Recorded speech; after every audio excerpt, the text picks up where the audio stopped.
नमस्कार, India voice पर स्वागत है आपका। मैं हूं आपके साथ प्रियंका मिश्रा। बुलेटिन की करेंगे शुरुआत। लखनऊ से बड़ी खबर सामने आ रही है। आज से तीसरे चरण के लिए नामांकन शुरू।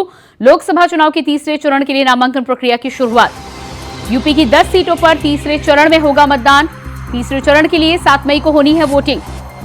तीसरे चरण के लिए 7 मई को होनी है वोटिंग। संभल, हाथरस, आगरा में आज से नामांकन। फतेहपुर सीकरी, फिरोजाबाद, मैनपुरी में भी आज से नामांकन। तो लखनऊ से इस वक्त की अहम जानकारी। तीसरे चरण के चुनाव के लिए आज से नामांकन प्रक्रिया की शुरुआत। आज से नामांकन फतेहपुर सीकरी, फिरोजाबाद, मैनपुरी में भी आज से नामांकन।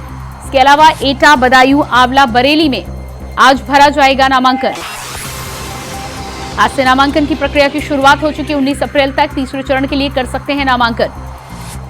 19 अप्रैल तक तीसरे चरण के लिए कर सकेंगे नामांकन। एटा, बरेली, मुरादाबाद में, मैनपुरी में आज से नामांकन प्रक्रिया की शुरुआत।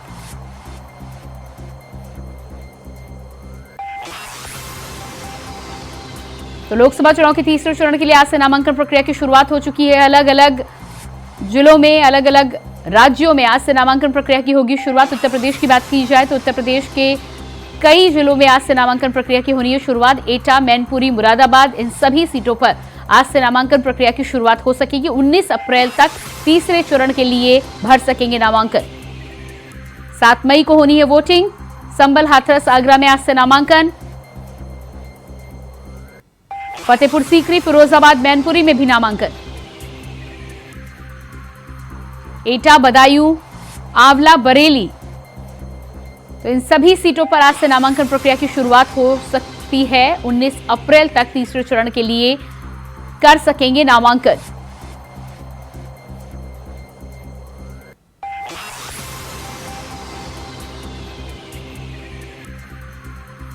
तो उत्तर प्रदेश की 80 लोकसभा सीटों के लिए नामांकन प्रक्रिया अलग अलग समय पर शुरू होगी। पहले और दूसरे चरण के लिए नामांकन प्रक्रिया पहले ही पूर्ण की जा चुकी है। ऐसे में तीसरे चरण के लिए नामांकन प्रक्रिया की शुरुआत आज से की जा रही है।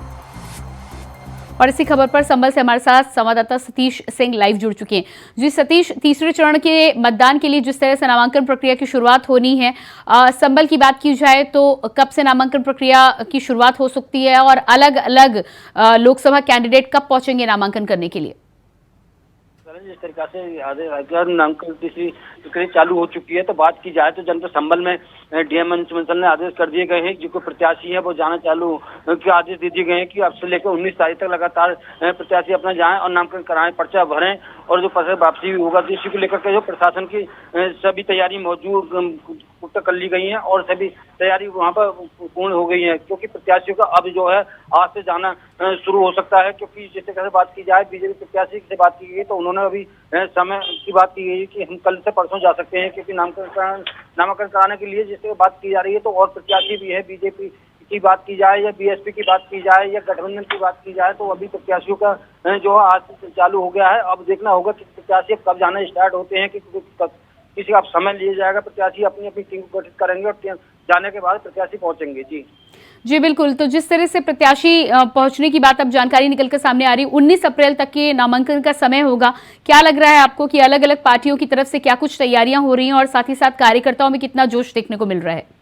जी बता दूं कि जिस तरीका से पार्टी की बात की जाए तो जिस तरह अपनी पार्टी अब जो है हर पार्टी की बात की जाए तो अपनी पार्टी हर तरह से तैयार है और पार्टी की जो है वहां पर तैयारी कर रहे हैं।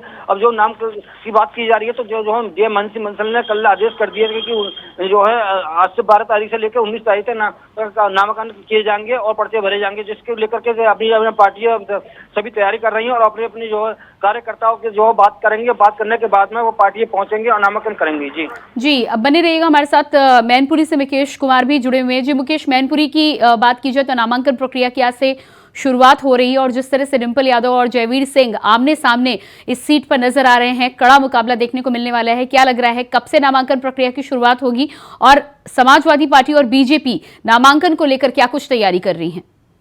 प्रियंका जी, आपको बता दें मैनपुरी आज नामांकन प्रक्रिया सुरक्षा कड़े इंतजामों के बीच शुरू कराई गई है। तो वहीं समाजवादी पार्टी के जो जिलाध्यक्ष हैं आलोक शाक्य, उन्होंने 4 सेटों में डिंपल यादव के नामांकन पत्र को खरीदा है और 15 अप्रैल को सपा के राष्ट्रीय अध्यक्ष सहित समाज के कई नेतृत्व के बड़े नेता इसमें शामिल होंगे, नामांकन दाखिल करेंगी। और तो वहीं जयवीर सिंह की बात की जाए तो जयवीर सिंह 17 को नामांकन करने की बात उनकी सामने आ रही है। तो इन दोनों लोगों का मुकाबला है, दिलचस्प होगा, क्योंकि दोनों ही पार्टियां अपने अपने जीत दर्ज कराए जाने का दावा कर रही हैं। तो वहीं कल जो जयवीर सिंह का जो काफिला आया उसको देखने के बाद पता लगा कि उनके 600 सैकड़ा से अधिक गाड़ियों के साथ काफिला तो पहुंचा था। इसके बाद भारतीय जनता पार्टी के कार्यकर्ताओं में खुशी की लहर देखने को मिली। अब बात की जाए 12 से लेकर 19 से लेकर नामांकन जो प्रतिक्रिया है, वहाँ आप देख सकते कलेक्ट्रेट पर 3 बैरियर्स बनाए गए हैं, 3 गेट एंट्री के, 1 एंट्री गेट रखा गया है, 2 गेटों को बंद कर दिया गया है। जिलाधिकारी अविनाश कृष्ण सिंह ने कहा है कि जब तक 12 से और 19 अप्रैल तक नामांकन प्रक्रिया चलेगी, किसी भी अन्य व्यक्ति को अंदर जाने की अनुमति नहीं है। तो वहीं अपने प्रत्याशी, अपने समर्थकों के साथ जाने की अनुमति है। जो भी समर्थक जितने भी होंगे उनको जाया जाएगा, उनकी चेकिंग कराई जा रही है और सीसीटीवी कैमरे की भी व्यवस्था की गई। जी बिल्कुल, मैनपुरी की सीट की बात की जाए तो बीजेपी और समाजवादी पार्टी के लिए सबसे हॉट सीट उत्तर प्रदेश में से माना जा सकता है। ऐसे में नामांकन की तैयारियों की अगर बात करें तो क्या लगता है आपको कि नामांकन के साथ शक्ति प्रदर्शन भी देखने को मिल सकता है क्या? बिल्कुल प्रियंका जी, आपको बता दें यहाँ तो मुकाबला ही दोनों पार्टियों का दिलचस्प है, क्योंकि इस बार भारतीय जनता पार्टी बता रही है कि इससे पहले जो चुनाव था वो मुलायम सिंह की श्रद्धांजलि और संवेदना पर था। इस बार बिल्कुल भी ऐसा नहीं होगा। भारतीय जनता पूरी दमखम से जीत दर्ज कराए जाने के लिए प्रयास कर रही है। जी बिल्कुल, तो भारतीय जनता पार्टी की अगर बात करें तो जयवीर सिंह को जहां तक माना जा रहा है कड़ा प्रतिद्वंदी माना जा रहा है, साथ ही साथ 2 बार के विधायक भी रहे हैं जयवीर सिंह। डिंपल यादव के सामने स्थिति अगर जयवीर सिंह की देखी जाए तो कहां आप देख पा रहे हैं, क्योंकि समाजवादी पार्टी की पारंपरिक सीट रही है और मुलायम सिंह यादव के जाने के बाद कहीं ना कहीं सहानुभूति अभी भी मैनपुरी में देखने को मिल सकती है। जी, आपको बता दें कि समाजवादी पार्टी का यहाँ परंपरागत सीट है, पर समाजवादी पार्टी का गढ़ है और जसवंत नगर जो विधानसभा है वो एक जीत के लिए एक आम का रास्ता खोलती है। जितना भी जीत का रेशियो है, बेल्ट है, जो 50,000 की जो 70-80 हजार रुपए की जो बेल्ट निकल कर आती है, वोटर्स कहाँ है, उसके बाद समाजवादी पार्टी जीत, जब तक जसवंत नगर विधानसभा लोकसभा सीट 4 विधानसभा मैनपुरी का वोटर्स जितना मिलता है उतना जसवंत नगर सीट ही समाजवादी पार्टी को जीत के लिए हासिल रहती है। जी बिल्कुल, बहुत बहुत शुक्रिया आप दोनों का ही जुड़ने के लिए। और इसी बीच ग्रेटर नोएडा से बड़ी खबर सामने आ रही है। ग्रेनो वेस्ट की सोसाइटी में एक फ्लैट में लगी आग। फ्लैट में लगे एसी से लगी भीषण आग। फ्लैट में लगे एसी से लगी भीषण आग, आसपास के फ्लैट कराए गए खाली। मौके पर पहुंची फायर ब्रिगेड की गाड़ी ने आग पर पाया काबू। ग्रेनो वेस्ट की सोसाइटी के एक फ्लैट में लगी भीषण आग। बिसरख थाना के सुपरटेक इको विलेज 2 में लगी आग। तो ग्रेटर नोएडा से इस वक्त की अहम जानकारी निकल के सामने आ रही है। ग्रेटर नोएडा में बताया जा रहा है कि ग्रेनो वेस्ट के एक फ्लैट में लगी है भीषण आग। आग के चलते फायर ब्रिगेड की गाड़ियां लगातार आग पर काबू पाने में लगी हुई हैं। आसपास के तमाम फ्लैट्स को खाली करा दिया गया है। तस्वीरें आप देख पा रहे हैं किस तरह से यहाँ पर धू धू करता हुआ फ्लैट नजर आ रहा है। आसपास के फ्लैट्स को सुरक्षा के मद्देनजर खाली कराया गया है। साथ ही साथ मौके पर पहुंची फायर ब्रिगेड की गाड़ियां आग को बुझाने में लगी हुई है। बिसरख थाना क्षेत्र के सुपरटेक इको विलेज 2 की घटना।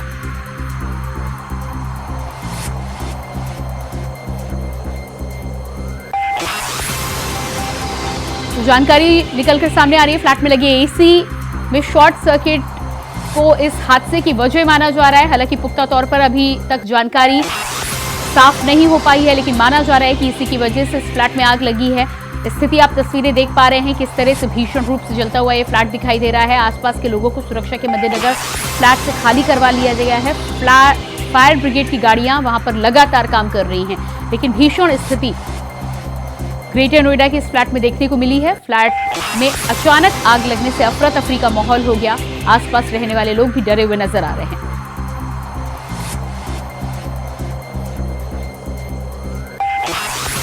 तो तमाम लोग यहां पर फ्लैट से बाहर निकलकर इस स्थिति में अपनी जान बचाकर बाहर निकले हैं। अचानक फ्लैट में आग लगना जाने से ग्रेनो वेस्ट सोसाइटी में अफरा तफरी का माहौल हो गया। एसी की वजह से यह आग बताई जा रही है।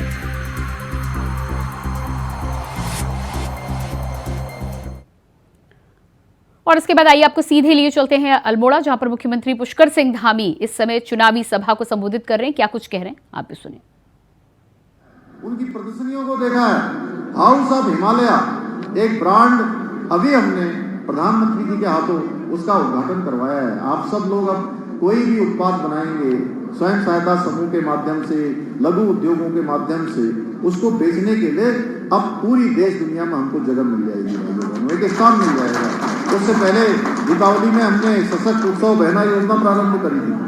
ऐसे अनेक योजनाएं मोदी जी ने चलाई हैं, जिसके कारण से जब मोदी जी ने ये योजनाएं चलाई, उन्होंने पहला भाषण जब दिया तो मोदी जी ने कहा कि मैं गरीबों के लिए काम करना चाहता हूं, मेरी सरकार गरीबों को समर्पित सरकार रहेगी, गरीबों की प्राथमिकता के लिए काम करने वाली सरकार रहेगी।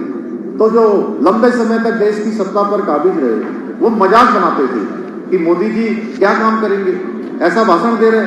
भाइयों बहनों, हमने देखा पिछले 10 सालों में जो मोदी जी ने गरीबों के लिए काम किया, आज देश के 25 करोड़ लोग गरीबी रेखा से बाहर निकले हैं भाइयों बहनों, मोदी जी की योजनाओं के कारण से। और इसके अलावा उन्होंने बहुत सारे कड़े फैसले भी लिए। हम सबको पता है देश के अंदर धारा 370 समाप्त हुई है। उस कश्मीर को बचाने के लिए जहां हमारे सैनिक प्रत्येक दिन शहीद हुआ करते थे, सैनिकों पर पत्थर मारे जाते थे, तमाम प्रकार से उनके ऊपर हथगोले फेंके जाते थे भाइयों बहनों, आतंकवादी, अलगाववादी, जिहादी, इनका मनोबल देश को तोड़ने वालों का, देश के साथ षड्यंत्र करने वालों का मनोबल बढ़ा रहता था। प्रधानमंत्री जी ने एक झटके में 56 इंच का सीना दिखाते हुए कश्मीर से धारा 370 समाप्त कर दी, कश्मीर को भारत का अभिन्न अंग बना दिया। 3 तलाक का कानून, मुस्लिम बहनों को 3 तलाक से मुक्ति दिलाने का काम उन्होंने किया।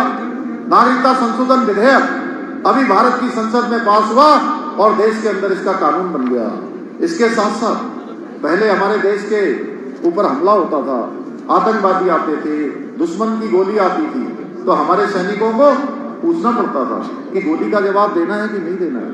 भाइयों बहनों, कई महीनों गुजर जाते थे, गोली का जवाब देने के लिए आदेश नहीं आता था और हमारे सैनिक शहीद हो जाया करते थे, भारत माता के लिए सर्वोच्च बलिदान दे देते थे, लेकिन फिर भी उनको आदेश नहीं मिलता था। मोदी जी ने प्रधानमंत्री बनने के बाद कहा, कोई दुश्मन हमारे तरफ आंख उठाकर देखेगा तो हमारी सेना सर्जिकल स्ट्राइक भी करेगी, उस दुश्मन की सीमा के पार जाकर उनको खत्म करने का काम भी करेगी और गोली का जवाब गोलों से देने का काम भी करेगी। और तो और हम लंबे समय से प्रतीक्षा करते थे, भगवान श्री राम का मंदिर बनना चाहिए, भगवान राम उनकी प्राण प्रतिष्ठा होनी चाहिए। भाई बहनों, वो कालखंड भी और सरकारों में नहीं आ पाया। ये सौभाग्य भी हमको उस पल का साक्षी होने का सौभाग्य अगर किसी ने प्रदान किया है, किन्हीं के कारण से आया है, तो मोदी जी के कारण से भगवान अपने महल में विराजमान हो गए हैं। इस बार की रामनवमी अपने घर के अंदर मनाएंगे भाइयों बहनों। इस बार का जन्मदिन भगवान राम का, इस बार की रामनवमी का जन्मदिन उनका अपने घर पर मनने वाला है।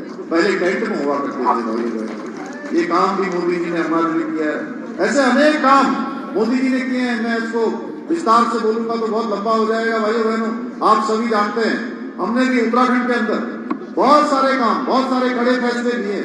आप सबको पता है, हमने जो चुनाव में घोषणा करी थी, चुनाव में आप सबके बीच में एक संकल्प लिया था कि नई सरकार का गठन होगा तो हम समान नागरिक संहिता लाएंगे भाइयों बहनों। हमने समान नागरिक संहिता का आज हमने विधेयक बना दिया है। नकल रोकने के लिए हमने नकल विरोधी कानून बना दिया है। अब हमारे बेटे बेटियों को, गरीब माता पिता के बेटे बेटियों को अब भटकना नहीं पड़ेगा। अपने उनकी जो योग्यता है, क्षमता है, प्रतिभा है, उनके साथ अब कोई छल नहीं कर पाएगा, कोई धोखा नहीं कर पाएगा। उनकी योग्यता क्षमता के साथ अब पूरा न्याय हो रहा है भाइयों बहनों। अब पारदर्शिता के साथ उनको नौकरी मिल रही है। धर्मांतर कानून हो, दंगा विरोधी कानून हो, अतिक्रमण हटाओ अभियान हो, लैंड जिहाद के खिलाफ कार्रवाई हो, भाई बहनों, ये सब काम हमने उत्तराखंड देवभूमि का जो मूल स्वरूप है, वो मूल स्वरूप किसी कीमत पर खराब नहीं होना चाहिए। यहाँ किसी के छेड़छाड़ नहीं होनी चाहिए। ये देवभूमि उत्तराखंड है, पूरी दुनिया के अंदर हमारा नाम है। हम कहीं भी जाते हैं, हम कहते हैं हम देवभूमि से आए हैं, तो लोगों को हमको देखने की दृष्टि बदल जाती है। एक श्रद्धा का भाव आ जाता है कि देवभूमि से आए हैं। तो इस देवभूमि के मूल स्वरूप से जो भी छेड़छाड़ करेगा, भाइयों बहनों, हम उसके साथ सख्ती से काम करेंगे। आपने देखा होगा, अतिक्रमण हटाने का अभियान हो या हल्द्वानी में जिन लोगों ने दंगा करने का प्रयास किया, उपद्रव करने का काम किया, उन लोगों के साथ कानून ने किस प्रकार से काम किया है सबने देखा है भाइयों बहनों। और अब भविष्य में कोई दंगा करेगा, कोई सरकारी संपत्ति को नुकसान पहुंचाएगा, तो उसकी एक एक पाई की भरपाई उसी दंगा करने वाले से वसूल की जाएगी। भाइयों बहनों, इसके साथ साथ हमने हमारी बहनों के लिए, हमारी मातृशक्ति के लिए हमने 30% का जो आरक्षण है, 36 आरक्षण, वह भी सरकारी नौकरियों में उत्तराखंड में सुनिश्चित कर दिया है विधेयक लाकर। हर क्षेत्र में अब हमारी महिलाओं को जो है 30% का नौकरियों में आरक्षण मिलेगा। जहां हमने कानून लागू किए हैं, अनेक कानून लागू किए, वहीं प्रदेश के हर वर्ग के लिए हमने अनेक योजनाएं शुरू करी हैं। महालक्ष्मी किट योजना है, लखपति दीदी योजना है, उत्तराखंड आयुष्मान योजना है, वृद्धावस्था पेंशन है, गरीब परिवारों के लिए 3 गैस के सिलेंडर, साल में मुफ्त में रिफिल भरने की योजना हो, इसके साथ साथ होम स्टे योजना हो। ऐसे अनेक काम आज हम आगे बढ़ा रहे हैं, क्योंकि हमारे प्रधानमंत्री जी ने कहा है और उन्होंने हर बार उसको दोहराया है। कल भी प्रधानमंत्री जी ने ऋषिकेश में कहा कि 21वीं सदी का तीसरा दशक उत्तराखंड का दशक होगा। हमको हर दृष्टि से उत्तराखंड को आगे ले जाना है, उसके लिए हम समर्पित होकर काम कर रहे हैं, रात दिन काम कर रहे हैं। आपके क्षेत्र में बहुत सारे काम हुए हैं, बहुत सारे काम आगे बढ़ रहे हैं। आने वाले समय में और भी बहुत सारी योजनाएं इस क्षेत्र के लिए आने वाली हैं। एक बड़ा सेंटर अनुसंधान के क्षेत्र में भी ये द्वाराहाट बनेगा, इसके लिए भी हम आगे बात कर रहे हैं। कई सारी योजनाओं पर हम विचार कर रहे हैं। यहाँ पर पॉलिटेक्निक कॉलेज हो, स्वास्थ्य सेवाओं का उच्चीकरण हो, छाना गोलू डैम हो, लिफ्टिंग सेव योजना, भिकिया सिंह ब्लॉक में जाजरी डिग्री कॉलेज, प्राथमिक स्वास्थ्य केंद्र लिफ्टिंग योजना, ऐसे अनेक काम यहाँ पर हुए हैं। भाइयों बहनों, मैं उस पर विस्तार से नहीं जाना चाहूँगा। उसके बाद आगे भी बहुत सारे कामों को आगे बढ़ाना है। जो भी काम आपके क्षेत्र के लिए जरूरी होंगे, उन सब कामों को आगे बढ़ाएंगे। विकास के लिए हम हमेशा समर्पित हैं और भविष्य में भी समर्पित रहेंगे। भाइयों बहनों, सेना के साथ हमारे प्रधानमंत्री जी का विशेष लगाव रहा है, इसीलिए उन्होंने 40 साल तक रुका हुआ जो 1 रैंक और 1 पेंशन थी, वह भी किसी ने लागू करी, तो प्रधानमंत्री मोदी जी ने लागू करी। भाइयों बहनों, सैनिकों के लिए ORP लागू किया है, उनकी आर्थिक समृद्धि बढ़ी हो, इसके लिए काम किया है। आज आत्मसम्मान के लिए सैनिकों का मनोबल बढ़ाने का काम मोदी जी कर रहे हैं। अच्छे बूट, अच्छे जैकेट आज जो सियाचिन में हो या देश की सीमाओं पर हमारे देश की रक्षा कर रहे हैं, उन सब लोगों के लिए, उन सैनिकों के लिए हर संभव आज सुविधाएं देने का काम मोदी जी के नेतृत्व में हो रहा है। भाइयों बहनों, शहीदों एवं पूर्व सैनिकों के सम्मान और कल्याण के लिए हम पूरी तरह से प्रतिबद्ध हैं। इसलिए देहरादून में गुनियाल गांव में एक बहुत ही भव्य और सैन्य धाम का निर्माण किया जा रहा है, जिसमें उत्तराखंड के जो 1734 हमारे रण बांकुरे, जिन्होंने भारत माता के लिए अपना सर्वोच्च बलिदान दिया, अपने जीवन प्राणों का बलिदान दिया, उनकी याद में, उनकी स्मृति में जो सैन्य धाम बन रहा है, हमारे प्रधानमंत्री जी ने उसको 5वें धाम की संज्ञा दी है। भाइयों बहनों, हमेशा।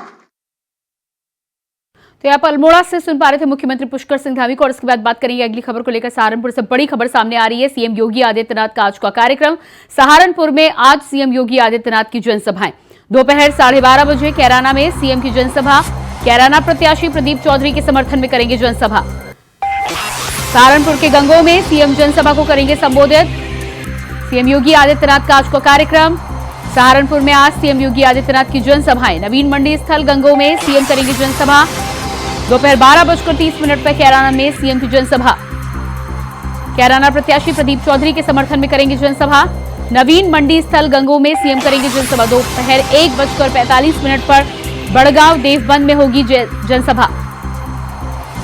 इसके अलावा दूसरी सभा बड़गांव के डीपीएस स्कूल में संबोधित करेंगे मुख्यमंत्री योगी आदित्यनाथ। बीजेपी प्रत्याशी राघव लखनपाल शर्मा के लिए करेंगे जनसभा।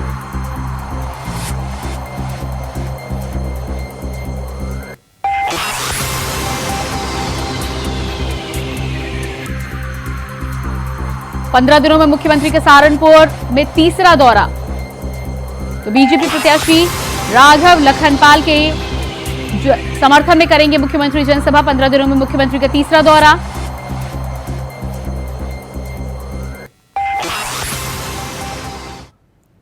और उसके बाद अगली खबर पीलीभीत से सामने आ रही है। सपा अध्यक्ष अखिलेश यादव का पीलीभीत दौरा आज। पूरनपुर में चुनावी सभा को करेंगे संबोधित।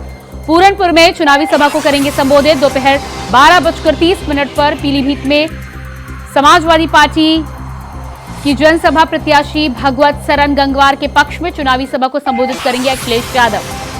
पूरनपुर में चुनावी सभा को संबोधित करेंगे अखिलेश यादव। दोपहर 12:30 पर पीलीभीत में समाजवादी पार्टी की जनसभा।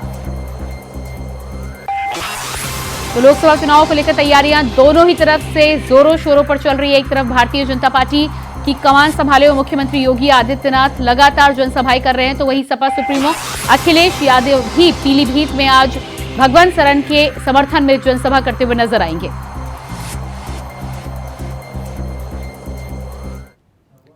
और इसी के साथ फिलहाल इस बुलेटिन में इतना ही। खबरों का सिलसिला जारी रहेगा। नमस्कार।